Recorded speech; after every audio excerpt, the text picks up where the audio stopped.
Family dinners weren't mandatory, but in our house, skipping one was treated like treason. I hadn't missed a single Sunday meal since I was 17, not because I craved the company, but because I knew exactly what they'd say if I didn't show up. Too busy to see your family, huh? Or, oh, Adam thinks he's better than us now. Spoiler, I didn't think I was better. I just didn't think they noticed me at all. The dining room still looked like it hadn't evolved since the 90s. Glass fruit bowl centerpiece, plastic protectors under the chairs, and a chandelier that rattled every time the HVAC kicked in. Eric, my older brother by 2 years and family favorite by a landslide, sat at the head of the table like it was his birthright. His wife Jessica was absent, again, which meant the only other adults were our parents, who still treated him like he was 6 and just won a spelling bee. And me? Still seated next to the kitchen doorway.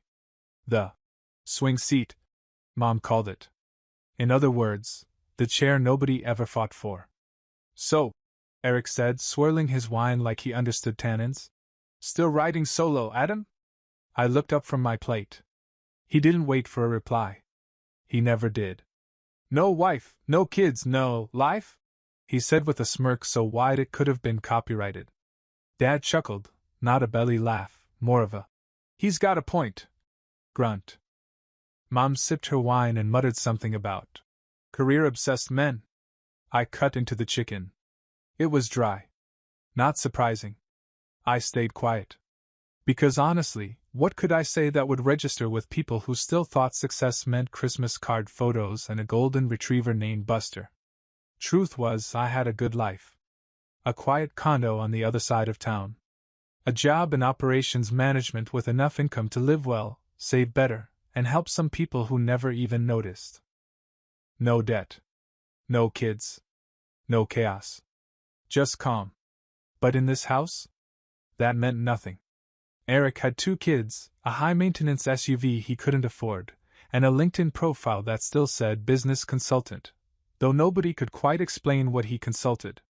And yet, he was the golden boy. I could have built a rocket and landed it in their backyard. They'd still ask Eric to fix the Wi-Fi. Have you ever thought? He continued, pouring himself more wine. Maybe you're alone because you never took risks? I blinked. Risks? Like the time Mom and Dad used my college fund to cover his startup idea? The one that crashed in 6 months? Or when I took on 2 jobs just to stay in school while he couch-surfed across Europe, finding himself? Nah, I'd taken risks. Just not the kind that get toasted over dry chicken and passive-aggressive salads. You always did play it safe, Dad added, carving his turkey like a judge passing a sentence. Safe. That word clanged in my chest like a rusty bell. Safe meant invisible in this family. Safe meant useful when needed, quiet the rest of the time. It wasn't just this dinner. It was the accumulation of years. Of missed birthdays. Of gifts returned unopened. Of jokes where I was the punchline, not the guest of honor. And yet I showed up. Week after week. Why? Habit? Guilt? Hope? I glanced at Eric. He looked smug. Confident. Like he believed every word he said, because nobody had ever made him doubt it. And for the first time in a long time, I felt something shift. Not rage. Not revenge. Just readiness. I cut another piece of chicken and let the silence ride for a few seconds too long. The kind of silence that made even confident men refill their glass. Everything all right? Mom asked, peering over her wine glass. I nodded. Just thinking. And for once, I meant it. I wasn't the kind of guy who raised his voice. In this house, raising your voice just meant giving them more ammo. It meant getting told you were too sensitive, or dramatic, or worse, just jealous. So I let things simmer. Not in anger, but in strategy. You know, Eric said, spearing a potato like it owed him money. Jessica's been thinking of starting her own Etsy shop. Jewelry or candles or something. Mom perked up. Oh, that's such a great idea. She's always been so crafty. I nodded. Yeah. That'd be cool. Eric turned to me. Think you could help her set up a business plan? I mean, you're good with that boring spreadsheet stuff, right? Ah. There it was. Not a real question. A casual assumption that I'd drop everything to be their free consultant. Again. Last time, I spent 3 weekends helping him build out a pitch deck for some fitness app he never launched. Before that, I ghostwrote half his resume. The job he still claims fell through because the company wasn't ready for innovation. Still, I smiled. Sure. If she's serious, she can email me. Eric raised an eyebrow. Email? You sound like a customer service rep. I mean, she can schedule a time. Like anyone else. That earned a laugh from him. Wow. You really are married to your calendar, huh? Dad joined in. He's always been that way. Adam's idea of fun is budgeting. Mom giggled. Maybe that's why he's still single. I don't know if they realized how often they made me the joke. I think, in their minds, it was affection. That twisted, backhanded family kind. Except affection doesn't feel like being shoved into a corner and told to smile. They never asked how I was doing. Not really. Not after the time I pulled 16-hour days during the pandemic to keep warehouse logistics from collapsing. Not when I bought my first condo at 29. Not even when I got promoted last year and became regional lead for our entire district. What they did ask was whether I could fix Eric's taxes. I did. Review their refinance paperwork. I did. Co-sign Eric's car lease. I didn't. They didn't talk about that last one much. Especially not after Eric forgot to make 3 payments in a row. I covered it quietly. Paid it off. Just to save my own credit. I didn't say a word. Why? Because silence is how you survive in a family where speaking up is mistaken for selfishness. Eric leaned back in his chair, rubbing his stomach like he'd just eaten success itself. So, still doing that operations gig, huh? Still, I said. Must be nice to not have to worry about feeding a family. All that disposable income. I tilted my head. You mean like the kind that disappears on 3 streaming services, unpaid insurance, and that crypto scheme you pitched to Dad? He blinked. The table stilled. Mom gave a tight laugh. Boys, please, let's keep it light. Eric chuckled like it didn't bother him. But his fork tapped just a bit louder now. You don't get it, he said. Family's not about money. It's about being there. Showing up. I stared at him for a beat too long. The irony practically strangled the air. Because when I think of showing up, I think of me driving Mom to her outpatient surgery when Eric had plans. Me covering Dad's emergency dental when insurance lapsed. Me picking up Eric's kids from school twice last month when Jessica forgot. But sure. Let's pretend I've been absent. I folded my napkin onto my plate. Calm. Measured. I'm here now, I said. Eric scoffed. Yeah. But are you really? And for a second, I almost said it. Almost let the line fly. The one that had been quietly forming in my chest for weeks. The one that would flip the whole room inside out. But I didn't. Not yet. Instead, I reached for my water. Cool. Steady. Let it hang. Let them talk a little longer. Let them dig. They were so confident in their hierarchy, so sure of who carried the crown and who carried the dishes. They didn't know the only reason the lights were still on in Eric's house was sitting across from him. And I was done being quiet. Just not tonight.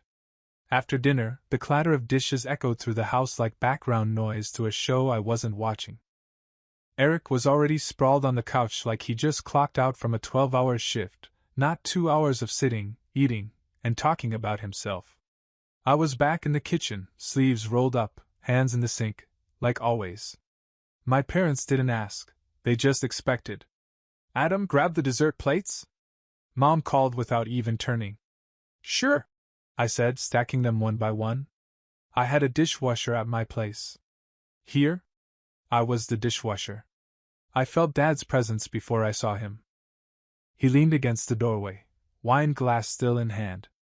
So what's the plan, son? He asked. With what? I said, not looking up. Your life. I paused for half a second. That's a big question after mashed potatoes. He chuckled. You know what I mean. You're not getting any younger. No kids, no house, no plan.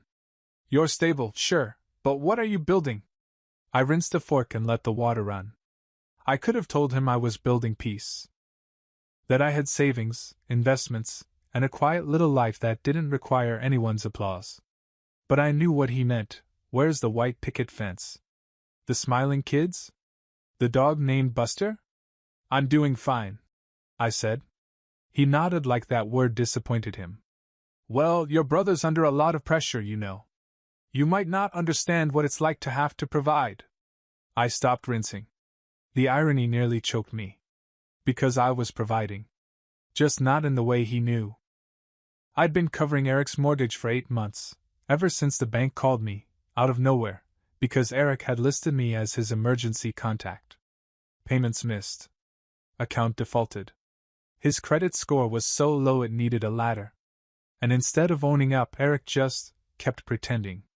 I didn't tell anyone. I didn't expose him. I just fixed it. For the kids. For my own sanity. I walked back out as Mom set down the dessert tray, store-bought cookies, surprisingly decent. Eric sat up straighter. Jess and I are thinking of upgrading. Oak Ridge maybe. Better schools, more space.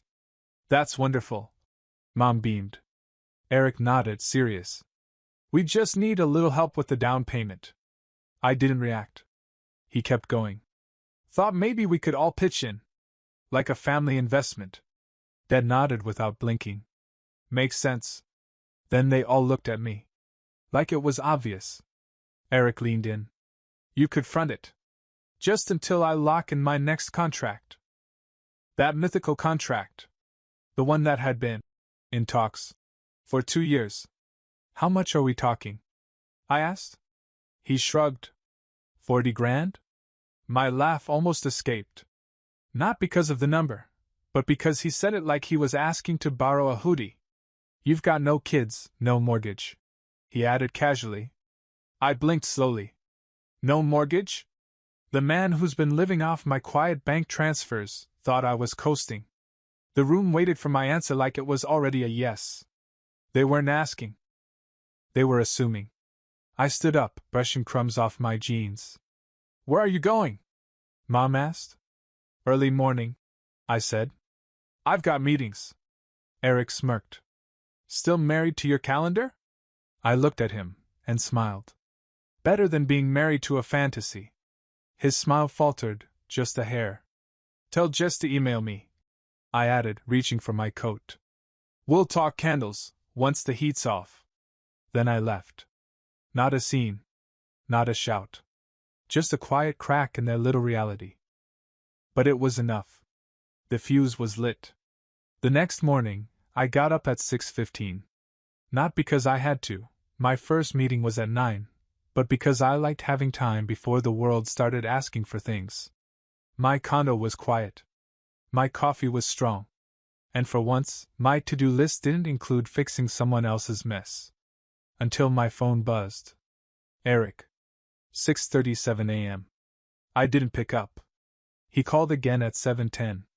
Then again at 8. I finally checked the voicemail while making breakfast. Hey man, not sure what's going on, but I just got a weird alert from the bank, something about a bounce payment. I thought we had that all set up. Can you check if maybe something glitched on your end? My end. The man didn't even ask why I was paying it. He just assumed I'd screwed up. Like this was a shared project, not a one-man rescue mission. I pulled up my banking app. Scrolled through the payment history. 8 straight months. On time. Every time. $2,173.49. That's what I'd been auto-transferring to cover his mortgage. The mortgage he let slide without telling Jessica or my parents. The mortgage that, if left unpaid, would have left his kids living in their in-laws' cramped basement. I only found out by accident. The bank called me, thinking I was his co-signer. I wasn't. Eric had just added me as an emergency contact, probably thinking nothing would ever go wrong. Or if it did, I'd handle it. Because I always did. That night, I called the bank, opened a secondary account, and quietly paid the debt. No lecture. No drama. No. You owe me. And now he was calling me at 6:30 in the morning like I was his personal IT helpdesk. I tapped the pause transfer button. Done. No more lifeline. Let's see how long it takes the golden child to realize who kept his kingdom standing. 3 hours later, he left another voicemail. His voice was 10 degrees more panicked. Dude! Jess is on me hard right now. I thought you had it on autopay. She says the last 8 payments were under your name? Is that true? Why wouldn't you tell me? I didn't reply. Because the answer was simple. I wanted to see how long he'd lie to himself. At 5:12 p.m. Mom called. Straight to voicemail. Hey sweetheart, your brother's a little upset. There's some mortgage issue? He said maybe it's something you set up that's now broken? Can you just call him and sort it out? There it was. Not, are you okay? Not, why were you paying his mortgage? Just, can you fix it again? I turned off my phone and went for a walk. No music. Just crisp evening air and the sound of someone else's world falling apart in my pocket. The next morning I checked my inbox. Subject, urgent, final notice before default. To Eric and Jessica. CC me. Bank didn't even wait. Eric was 3 days away from default. And for the first time, I wasn't the buffer between him and consequences. I was just a name on the email, the one who used to quietly solve everything. Then came the text. Jessica. Hi Adam. I just saw the email. I didn't know. I didn't know you were paying this whole time. He told me we were caught up. Why didn't you say anything? I stared at her message. And then came another. I'm really sorry. This shouldn't have been on you. There it was. Not a full apology. But it cracked the surface. Because suddenly, someone realized I'd been cleaning up a mess I didn't make, and I stopped mopping. I didn't respond. Didn't need to. Let them sit in the silence they never noticed until I left it. Because for once, they were feeling the weight I'd carried quietly for years. I was on my second cup of coffee when the intercom buzzed. It never buzzes. Nobody shows up unannounced at my building, unless they're a delivery driver or a neighbor who locked themselves out. I checked the camera feed. Eric. Wearing his signature. I just came from a meeting. Outfit, button-up shirt, loosened tie, and the world's worst poker face. I considered not letting him in. But that would have been too easy. Instead, I buzzed the door and left it unlocked. He stormed in like he owned the place. Didn't even look around, just marched straight into my living room like this was a confrontation scene from a TV drama. I need answers, he snapped. No hi, I said, sipping my coffee. Not even a nice place? He looked around like it was the first time he realized I didn't live in a shoebox. Open floor plan. Polished concrete floors. Framed prints. Plants I actually kept alive. You've been paying my mortgage, he said flatly. I didn't deny it. For 8 months? He added. Yep. Why? I tilted my head. Would you have preferred foreclosure? He blinked. Sat down slowly. His confidence took a hit, like he'd walked in with a sword and just realized it was rubber. I didn't ask you to, he muttered. No, I said. But you listed me as an emergency contact. The bank called me when you skipped 2 payments. Jessica didn't know. Mom and Dad didn't know. And you didn't return my call. He shifted uncomfortably. I figured it was a one-time thing, he said weakly. You missed 3 more payments after that. He rubbed his face. I was waiting on a contract. The same contract you mentioned over dessert last weekend? Silence. He looked like he wanted to argue, but the words got stuck somewhere between shame and delusion.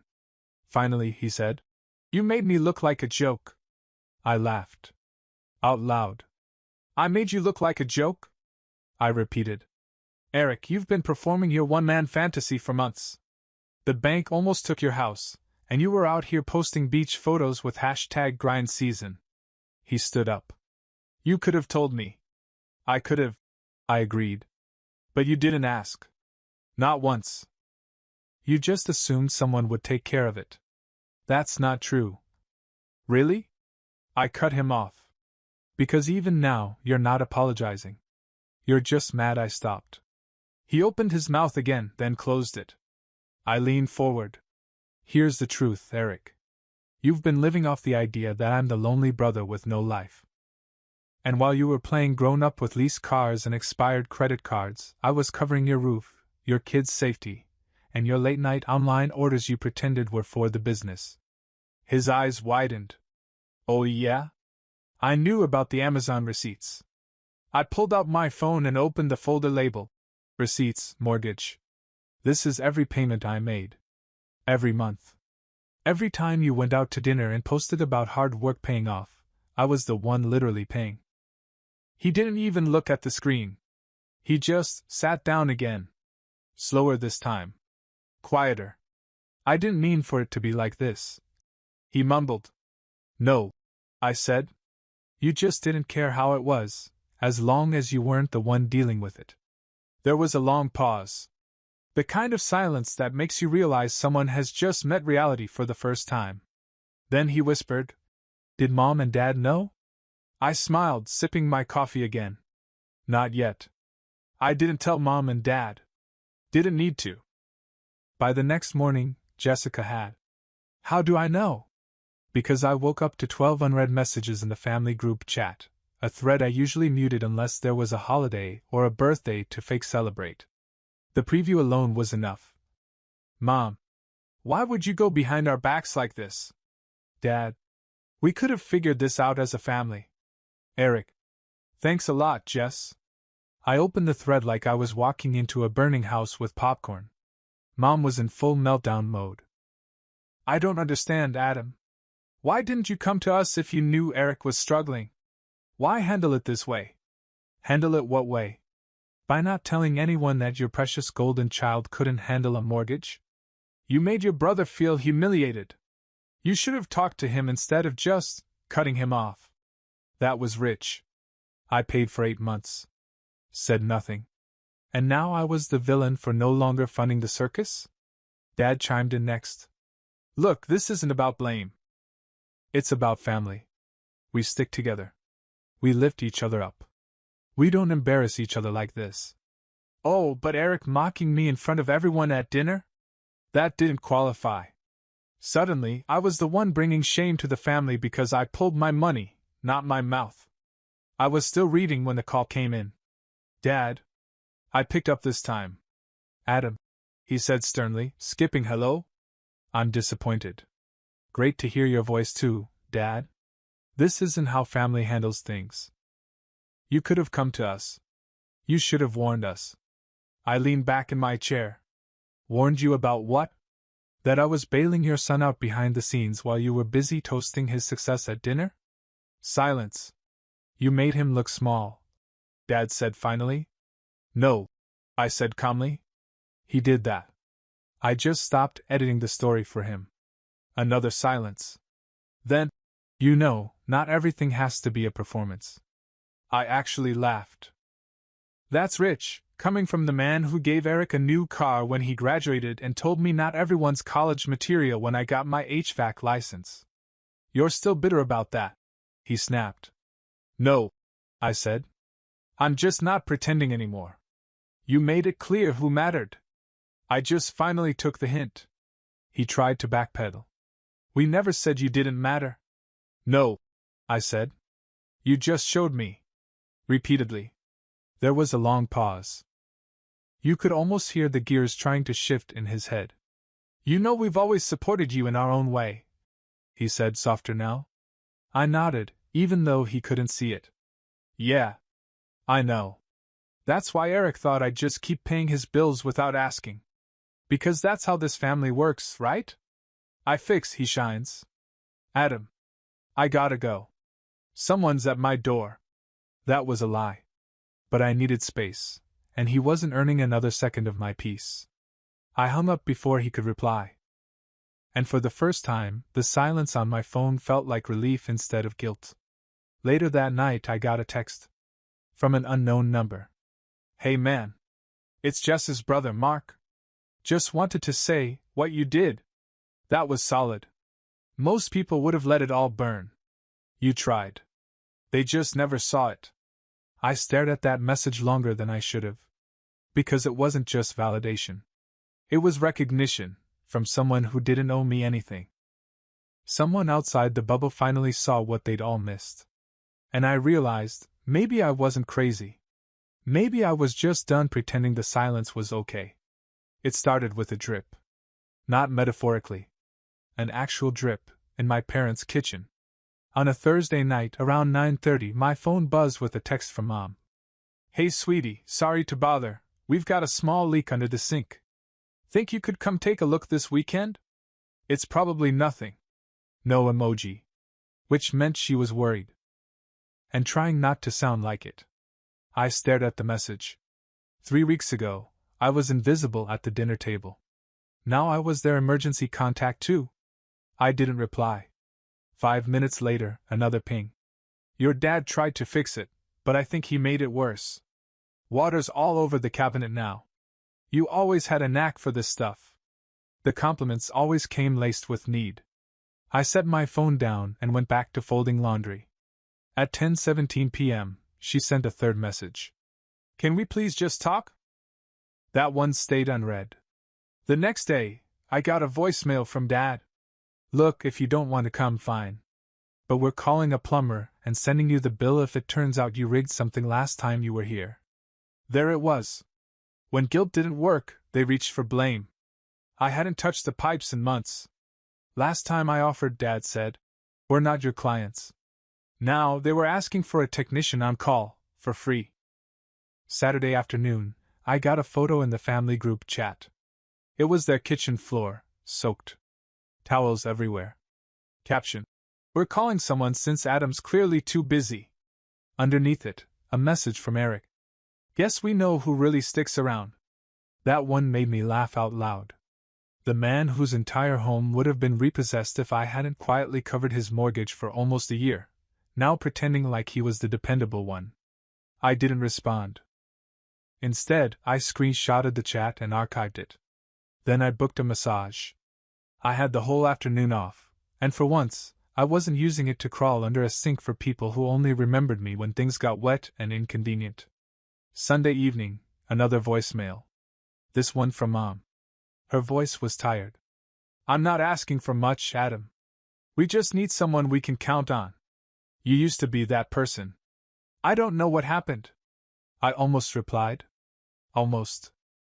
But then I remembered all the Thanksgivings where I fixed their dryer while Eric made a toast about hard work. All the birthdays where my gifts were practical, and his were thoughtful. All the family dinners where I sat at the edge of the table like furniture with a pulse. I hadn't changed. They just noticed who I was after I stopped playing the part. That night, I opened a box from my storage closet. Inside was my old HVAC jacket, the first uniform I ever wore. Oil stains, ripped pocket, faded name patch. I folded it neatly. Tossed it in a bag with some tools I no longer used. And the next morning, I dropped it off at a local trade school that ran a program for youth aging out of foster care. The guy at the front desk looked surprised. This is great gear, he said, pulling out a cordless drill. Some of these kids show up with nothing but a beat-up wrench. I nodded and smiled, even though something clenched in my chest. Because I remembered what that felt like. I left the bag. Didn't leave my name. Didn't need to. Because I realized something that day. I used to give out of guilt. Out of habit. Out of some desperate hope that maybe my family would see me. Now, if I were going to give, it'd be to people who saw value in what I did. Not just in what I gave them for free. It was my dad's birthday dinner. Mom made her famous overcooked pot roast, and everyone acted like it was a Michelin star event. Eric brought a bottle of wine he couldn't pronounce. Jessica smiled politely like she always did when she didn't want to be there. And me? I sat at the far end of the table again, like some distant cousin they forgot to uninvite. We were mid-meal when Eric leaned back in his chair, swirling his wine like he was auditioning for a finance bro commercial. Then he said it, loud enough to make sure no one missed it. Still alone, huh? No wife, no kids, no life? He chuckled. Mom actually laughed too. Dad smiled behind his glass. Like it was a joke everyone was in on but me. I didn't flinch. Didn't crack. I just set my fork down slowly, wiped my mouth with the napkin, and looked up. Calm. Steady. Measured. No income either, Eric. The room went quiet. That's why you've been living off me. And that's when it landed. Eric's smirk vanished. Dad blinked. Mom tilted her head confused. So I clarified, just loud enough for everyone to hear. 8 months. I paid his mortgage for 8 months. Quietly. Because the bank was about to take the house and he didn't tell you. Or Jessica. Jessica's head snapped toward Eric. Her jaw tightened. And last week, when the payment didn't go through? That wasn't a glitch. I just finally stopped. Eric looked like someone had pulled the floor out from under him. Mom opened her mouth, but no words came. You mock me for not having a family, I said, voice low. But I was the one keeping yours from falling apart. You just didn't know because you never asked. The pot roast suddenly didn't smell so great. I stood up, tucked in my chair, and looked around the table one last time. I'm not angry, I said. Just done with fixing things that none of you ever admitted were broken. Then I left. No slamming doors. No shouting. Just gone. That was the last family dinner I attended. A few months later, I hosted a get-together with friends at my place. People who'd helped me build things, who laughed with me, not at me. People who didn't care whether I showed up with a partner or alone, as long as I showed up as myself. I didn't check the family group chat that night. But I heard from a cousin later that Mom tried to toast my brother again. Something about persistence. Only this time, it didn't land. Even Jessica didn't raise her glass. Because now, they all knew who really held everything up. And who finally put it down.